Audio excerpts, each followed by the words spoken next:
ఆవలి తీరం 3 అనుభవాలు రచించినది లోబ్సాంగ్ రాంపా. 5వ భాగము పఠనము చేస్తున్నది పద్మజ. మొదటి అధ్యాయం మాలీ గ్రూబర్. ఒకానొక విశ్వానికి చెందినటువంటి భూమి అనే తలం చాలా చిన్నది, ఏ మాత్రము ముఖ్యమైనది కాదు. ఇక్కడ శాశ్వతులైన ఆత్మలు కఠినమైన పరిస్థితులను, క్రమశిక్షణలను అనుభవాలుగా పొందటానికి మానవజాతిగా పుడుతున్నాయి. ఎందుకంటే ఆత్మల లోకంలో ఈ పరిస్థితులు, ఈ అనుభవాలు ఉండవు. ఆత్మల లోకం నుండి ఆత్మలు ఇక్కడ పుట్టడానికి ఎదురు చూస్తూనే ఉంటాయి. పుట్టడానికి ముందు చాలా విషయాలు తెలుసుకోవలసి ఉంటుంది. ముందుగా ఆ ఆత్మ భూమి మీద ఏమి నేర్చుకోవలసి ఉంది, ఏ పరిస్థితులు అవసరమవుతాయి అనే నిర్ణయం చేసుకోవలసి ఉంటుంది. డాక్టర్ ఆగి, మాలి, దీని గురించి నీకేమైనా అవగాహన ఉందా అని అడిగాడు. దానికి మాలి, లేదు, నాకేమీ తెలీదు. నాకు తెలిసిందల్లా మనుషులు చిన్నపిల్లలుగా పుడతారు, పెరిగి పెద్దయ్యి ఏవో కష్టాలు, కొన్ని సుఖాలు అనుభవించి చనిపోతారు. చనిపోతే ఇక అంతే, వారేమో ఉండరు. ఇంతే నాకు తెలిసింది ఇంతవరకు అన్నాడు. అందుకే జాగ్రత్తగా విను, ఎక్కడైనా అర్థం కాకపోతే అడుగు. సరే, ఒక ఆత్మ ఏమి నేర్చుకోవాలో నిర్ణయించుకున్నాక ఏ పరిస్థితులు కావాలో పరిశీలించి తగిన తల్లిదండ్రులను నిర్ణయించుకోవడం జరుగుతుంది. ఆ తల్లిదండ్రులు, ఆ పరిస్థితులు అన్నీ అమరినప్పుడు ఇక్కడ ప్రపంచంలో ఆ ఆత్మ మరణించి అక్కడ తల్లి గర్భంలో బేబీలాగా పుడుతుంది. పుట్టాక తన గతమంతా మర్చిపోయి భూమి మీద నేర్చుకోవడం మొదలు పెడుతుంది. భూమి మీద చనిపోకముందు తనకున్న విషయ పరిజ్ఞానంతో పాటు ఏదో ఒక మతానికి సంబంధించిన ఆవలి వైపు జీవనం గురించి కొంతైనా తెలుసుకుని ఉంటే చనిపోయాక ఉన్న మరో ప్రపంచంలో సహాయపడుతుంది. లేదా నీకులాగా శూన్యంలో చిక్కుపడిపోవలసి వస్తుంది. భూమి మీద మీరు అవసరమైతే రాత్రి పాఠశాలకు వెళ్లి చదువుకోవటం లేదు, అలా అన్నమాట. ఇది 4వ తలానికి చెందిన తక్కువ స్థాయి సూక్ష్మలోకం. ఇక్కడ నువ్వు నీకు కావలసింది పొందడానికి ఎలా ఆలోచించాలో నేర్చుకుంటావు. ఇక్కడి నుండి నువ్వు హాల్ ఆఫ్ మెమరీస్ అంటే జ్ఞాపకాల భవంతి లేదా న్యాయ భవంతికి వెళ్లి నీవు నీ భూమి మీద గడిపిన జన్మ గురించి తప్పొప్పులను బేరోజీ వేసుకుంటావు. ఆ తరువాత నువ్వు నేర్చుకోవలసిన వాటి కోసం నీ తల్లిదండ్రులను, కావలసిన పరిస్థితులను నిర్ణయించుకుంటావు. అలా మళ్లీ వెళ్లి ఇంకాస్త ఎదిగిన జ్ఞానంతో ఇంకాస్త పైతలానికి చేరుతావు. కాబట్టి నీవు ఇక్కడ ఉన్న విషయాలను నేర్చుకుంటే మళ్లీ ఇంకాస్త మెరుగైన పాఠాల కోసం భూమి మీదకు వెళ్ళొచ్చు. ఇక్కడ ఉన్న వాళ్లంతా చావు తరువాత ఇంకేమీ లేదు అనుకున్న వాళ్లే. ఇక్కడ చావు తరువాత కూడా జీవితం ఉంది అని తెలుసుకుంటారు. నెమ్మదిగా మాలి ఇలా అడిగాడు.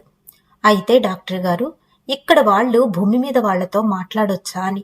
దానికి డాక్టర్, అత్యవసరం అనిపిస్తే అత్యవసర పరిస్థితులలో ఇక్కడ ఒక వ్యక్తి భూమి మీద వ్యక్తితో అనుసంధానం పెట్టుకోవచ్చు అన్నాడు. మళ్లీ మాలి అడిగాడు, మరి నేను చనిపోతే ఇలా సాలిడ్ గా ఎలా ఉన్నాను? మీరు కూడా సాలిడ్ గా కనిపిస్తున్నారు కదా అని అడిగాడు. డాక్టర్ నవ్వి, భూమి మీద ఉంటే దానికి కావలసిన పదార్థంతో మీరు తయారయ్యి ఉంటారు, కాబట్టి ఒకరికొకరు కనిపిస్తారు. అదే నేనక్కడికి వస్తే మీకు కనిపించను. అలాగే నీవు నేను ఇప్పుడు ఇక్కడ ఉన్న పదార్థంతో నిర్మితమై ఉన్నాము, కాబట్టి ఒకరికొకరు కనిపిస్తున్నాము. అదే ఒక వ్యక్తి 5 లేదా 6వ తలం నుండి ఇక్కడికి వస్తే అతను మనకు కనిపించడు. మళ్లీ మాలి అడిగాడు, డాక్టర్, నేను విన్నది నిజమేనా? ఎవరైతే నిజమైన క్రిస్టియన్నో వాడికి స్వర్గంలో ముందు సీటు ఉంటుందని. డాక్టర్ గట్టిగా నవ్వి, డియర్ మాలి, భూమి మీద చాలా మంది ఇలాగే ఆలోచిస్తున్నారు. అలాంటిదేమీ లేదు. మతం ఆధారంగా ఎవరికీ ఇక్కడ తీర్పు చెప్పరు. ఎవరు చనిపోయినా వాళ్ల మానసిక స్థితిగతులను బట్టి వాళ్లకు జరిగేది ఉంటుంది. ఏదైనా మంచి చేశారా, మంచి చేయాలని కనీసం ప్రయత్నించారా, ఇలాంటివి. ఇవి కూడా వాళ్లకి వాళ్లే సమాధానం చెప్పుకోవలసి ఉంటుంది. మనుషులు వాళ్లకున్న నమ్మకాలను బట్టి వాళ్ళు చనిపోయిన తరువాత వాటినే చూస్తారు. ఉదాహరణకు, ఒక క్యాథలిక్ చనిపోతే దేవదూతలు పాటలు పాడుకుంటూ వచ్చి తనని స్వర్గానికి తీసుకుని వెళతారని, అక్కడ దేవతలు సన్యాసులు మాత్రమే ఉంటారని అనుకుంటాడు. కాబట్టి అతనికి అదే జరుగుతుంది. కానీ అదంతా తన భ్రమ మాత్రమే అని ఎప్పుడైతే అవగాహన కలుగుతుందో అది మాయమై వాస్తవాన్ని గ్రహించగలుగుతారు. నీలాంటి వాళ్ళల్లో ఉన్న సుగుణం ఏమిటంటే మీరు దేన్ని విశ్వసించక ఓపెన్గా ఉంటారు. కాబట్టి త్వరగా వాస్తవాన్ని గ్రహించగలుగుతారు. మాలి మెల్లగా మరో ప్రశ్నను సంధించాడు. అయితే చిన్నప్పుడు నాకు తప్పు చేస్తే నరకానికి పోయి భయంకరమైన శిక్షలకు గురి అవుతానని, భూతాలు నన్ను భయపెడతాయని బోధించారు. నిజమేనా? నిజంగా దేవుడు ఉంటే ప్రేమించాల్సిన దేవుడు అలా ఎందుకు చేస్తాడు అని అడిగాడు. డాక్టర్ పదే పదే నవ్వి ఇలా అన్నాడు. ఇదే మీతో మాకు వచ్చిన కష్టం. ఇలా ఎన్నో అసత్యాలను ప్రచారం చేసి పెట్టారు. నరకం అన్నది ఇక్కడెక్కడా లేదు. అంతో ఇంతో భూమి మీదే మీరు నరకం చూస్తారు. కష్టాలను దుఃఖాలను భరిస్తారు. అవి అలా నేర్చుకోవటం కోసమే మీరు భూమి మీద జన్మ తీసుకున్నారు. కాబట్టి భూమి మీదే మీరు బాధలతో కూడిన అనుభవాలు పొంది జ్ఞానాన్ని కూడగట్టుకుంటారు. అయితే బైబిల్లో నరకం గురించి ఎందుకు వ్రాశారు అని అడిగాడు మాలి. దానికి డాక్టర్ చెప్పసాగాడు. క్రీస్తు ఉన్న సమయంలో హెల్ అన్న పేరుతో ఒక గ్రామం ఉండేది. ఆ గ్రామం బయట ఎప్పుడూ వేడిగా పొగలు చిమ్ముతూ మంటలతో ఉండేది. అక్కడ ప్రజల్లో ఎవరైనా తప్పు చేస్తే వాళ్లని అక్కడికి తీసుకుని వచ్చి దాని గుండా నడవమనేవారు. వాళ్ళు నిర్దోషులైతే వాళ్ళు సురక్షితంగా కాలకుండా బయటికి వచ్చేవారని, లేకపోతే అందులో కాలిపోయేవారని చెప్పేవారు. కాని డబ్బులున్న వాళ్ళు ఆ మతాధికారులకు లంచమిచ్చి కాళ్లకు ఒక లేపనం పూసుకొని దానిలో నుండి నడిచి వచ్చి తాము నిర్దోషులమని చెప్పుకునేవారు.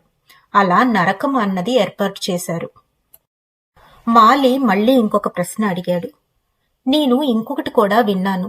ఎవరైనా ఎక్కడైనా సరే చనిపోతే స్వర్గానికో లేదా మరొక చోటుకో తీసుకుని వెళ్లడానికి హెల్పర్స్ అంటే సహాయకులు వింటారని విన్నాను. కాని నేను ఏ హెల్పర్ను చూడలేదు. నాకు ఎవ్వరూ సహాయం చేయలేదు. దీని సంగతేంటి? డాక్టర్ దీనికి సమాధానంగా, అవును, హెల్పర్స్ ఉంటారు. కాని నీకు ఏ విషయంలోనూ విశ్వాసం లేదు. అందుకే నువ్వు పేర్చుకున్న అజ్ఞానం నల్లటి తారు రూపంలో, పొగ రూపంలో నిన్ను అందులో నుండి బయటికి రానివ్వలేదు. నీకు నమ్మకం లేదు కాబట్టి హెల్పర్లు ఉన్నా నీకు దగ్గర కాలేకపోయారు.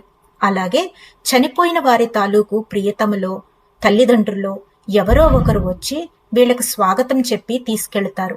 కాని నీవున్న ఈ తలం అన్నిటికన్నా తక్కువ స్థాయి సూక్ష్మలోకం. ఇక్కడ కేవలం నీవంటి వాళ్లే వస్తారు. అందుకే నీకు స్వాగతం చెప్పడానికి ఎవ్వరూ రాలేదు. నీకున్న అపనమ్మకమే నిన్ను వాళ్లందర్నీ కలవకుండా చేసింది. జ్ఞాపకాల భవంతికి వెళ్లి నీ గతించిన జీవితం తాలూకు ప్రతి సంఘటన చూసుకో. ఎక్కడెక్కడ ఫెయిల్యూర్స్ ఉన్నాయో, ఏవేవి సరిగ్గా నేర్చుకోవాలో తెలుసుకో. అప్పుడు నీవు మరో జన్మ భూమి మీద ఎక్కడ తీసుకోవాలో నువ్వే నిర్ణయించుకుంటావు. రా వెళదాం అన్నాడు. ఇద్దరూ లేచి గది గోడ దగ్గరకు రాగానే దానికదే తెరుచుకొని దారి ఇచ్చింది. ఒక పెద్ద కారిడార్ గుండా నడిచారు. కొంచెం దూరంలో ఒక పెద్ద అద్భుతమైన భవంతి క్రిస్టల్స్ తో కట్టారా అన్నట్లుంది. 7 రంగులు దాని నుండి ప్రతిబింబిస్తున్నాయి. డాక్టర్ మాలీతో అన్నాడు, నీవు లోపలికి వెళ్ళు. నీకు భూమి కనిపిస్తుంది. నీవు దాని దగ్గరకు నడిచేటప్పుడు నీకు పడిపోతున్నానేమో అన్న ఫీలింగ్ కలుగుతుంది. నీవు దగ్గరకు వెళ్లగానే నీవు భూమి మీద ఉన్న అనుభూతి కలుగుతుంది. నీ జీవితంలో నీవు చేసిన పనులు, వాటి వల్ల ఇతరులు ఎలా ప్రభావితమయ్యింది, ఇవన్నీ కూడా నీకు కనిపిస్తాయి. ఇదే జ్ఞాపకాల భవంతి లేదా తీర్పు ఇచ్చే భవంతి. అయితే అందులో ఏ వ్యక్తి జడ్జి స్థానంలో కూర్చొని నీకు తీర్పు చెప్పరు. నువ్వైనా ఎవరైనా సరే తన జీవితంలో సంఘటనలు, ఇతరుల మీద వాటి ప్రభావము తెలుసుకొని, తన తప్పులను, తన ఫెయిల్యూర్స్ ను తెలుసుకొని ఎందుకలా జరిగింది, అలా కాకుండా ఇంకెలా జరిగితే సరిపోతుంది అన్నది వాళ్ళకి వాళ్లే నిర్ణయం తీసుకుంటారు. కాబట్టి నీవు లోపలికి వెళ్లి ఇష్టం వచ్చినంతసేపు గడుపు. బయటికి రాగానే మరొక వ్యక్తి వచ్చి నిన్ను కలుస్తాడు. బాయ్ అని చెప్పి డాక్టర్ వెళ్లిపోయాడు. మాలి కాసేపు స్థాణువులా, బొమ్మలా, చీపురు లేని రోడ్డు క్లీనర్లా నిలబడిపోయాడు. కాసేపటికి ఏదో ఫోర్సు అతన్ని ముందుకి తోసింది. అలా మన మాలి గ్రూబర్ జ్ఞాపకాల భవంతిలోకి వెళ్లి తన జీవిత చిత్రాలను తాను చూసుకున్నాడు. అలా కొన్ని రోజుల తరువాత, లేదా కొన్ని వారాల తరువాత, లేదా కొన్ని నెలల తరువాత మాలి హాల్ ఆఫ్ మెమరీస్ నుండి బయటకు వచ్చి కౌన్సిలర్లతో కూర్చొని తాను మళ్లీ భూమి మీద జన్మ తీసుకోవలసిన పరిస్థితుల గురించి డిస్కస్ చేయడం ప్రారంభించాడు. తన భవిష్యత్తులో భూమి మీద తీసుకోబోయే జన్మ మరంత మెరుగ్గా, మరంత జ్ఞానంతో ఉండే విధంగా ఏర్పాట్లు చేసుకోవడం ద్వారా మరంత ఉన్నతమైన సూక్ష్మలోకంలోకి వెళ్లవచ్చునన్న భావనతో కౌన్సిలర్ల ముందు మాలి కూర్చున్నాడు. కనుక ప్రియమైన స్నేహితులారా, చావు తరువాత ఏమీ ఉండదు. శరీరం ఎక్కడో భూమి పొరల్లో కుళ్ళిపోతుంది తప్ప మరేమీ ఉండదు అన్న బలమైన భావన నుండి చావు తరువాత జీవితం ఉంది అని తెలుసుకున్నాడు మాలి. ఎన్నో లోకాలు, ఎంతో జ్ఞాన విస్తరణ. జన్మ ఉద్దేశమే జ్ఞానం. ధ్యానము వల్లనే జ్ఞానం, జ్ఞానం వల్లనే ముక్తి. ఈ భాగాన్ని ఇక్కడితో ముగిస్తున్నాను. వచ్చే భాగంలో మళ్ళీ కలుద్దాం. అంతవరకు సెలవు.